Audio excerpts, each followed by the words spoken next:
வணக்கங்க. இங்கே பாருங்கள், நம்ம மாடி தோட்டத்தில் இது கட் பண்ணி விட்டு நட்டு காமிச்சேன் பார்த்தீங்களா? அடினியம் இது பாருங்கள், நல்லா வளர்ந்துருச்சு, பெருசாக வளர்ந்துருச்சு. அதோட பாருங்கள், பூக்களும் வந்துருச்சு பாருங்கள். இதில் சிங்கிள் லேயர் தான்.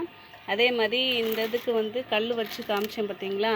அது பேலன்ஸ் பண்ணணுன்றதுக்காண்டி இப்போ இந்த வேர் கொஞ்சம் நல்லா கீழே வளர்ந்ததுனால இது கல்லெல்லாம் எடுத்தாச்சு. இப்போ பார்க்கவே அழகாக இருக்குது பார்த்தீங்களா?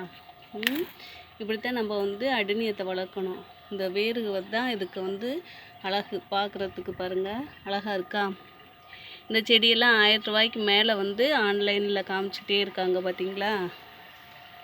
நம்ம கொஞ்சம் கஷ்டப்பட்டு வளர்த்தோம்னா நல்ல விலைக்கு விற்கலாம். ஒரு செடி வாங்கினாலே போதும், நம்ம மாடி ஃபுல்லாக செடி வளர்க்கலாம். பாருங்கள், இது எல்லாமே பதியம் போட்டு வளர்த்தது தான். கட் பண்ணி பதியம் போட்டது, விதை மூலம் பதியம் போட்டது எல்லாமே. இந்த கீழ்ப்பகுதி இது அடிமனாக இருந்துச்சுன்னா இது விதை மூலம் வந்ததுன்னு அர்த்தம். இது இப்படி தடிமண் இல்லாமல் இந்த மாதிரி வந்துச்சுனாக்கும் நம்ம பதியம் போட்டது அப்படின்னு அர்த்தம். பாருங்கள், இதெல்லாம் பதியம் போட்டு வளர்த்தது. வேர் பகுதி இப்படி இருந்துச்சுன்னா விதைகள் மூலம் வர்றது இப்படி வரும்.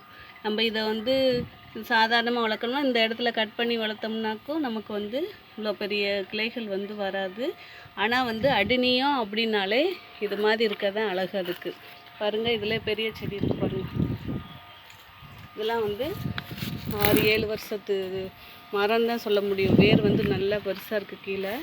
நான் அதை எடுக்கும்போது காமிக்கிறேன். இப்போதைக்கு ஆனால் எடுக்க மாட்டேன், ஏன்னா விதைகள் வந்துக்கிட்டே இருக்குது பார்த்தீங்களா? அதனால் இப்போதைக்கு நல்லா வளரட்டும் விட்டாச்சு. பூக்கள் விதைகள் வெயில் காலத்துக்கு நல்லா வச்சுக்கிட்டே இருக்குது. தொடர்ந்து நமக்கு விதைகள் கிடைக்குது. அது மூலம் நிறைய செடிகள் வளர்த்துட்டேன் மாடியில்.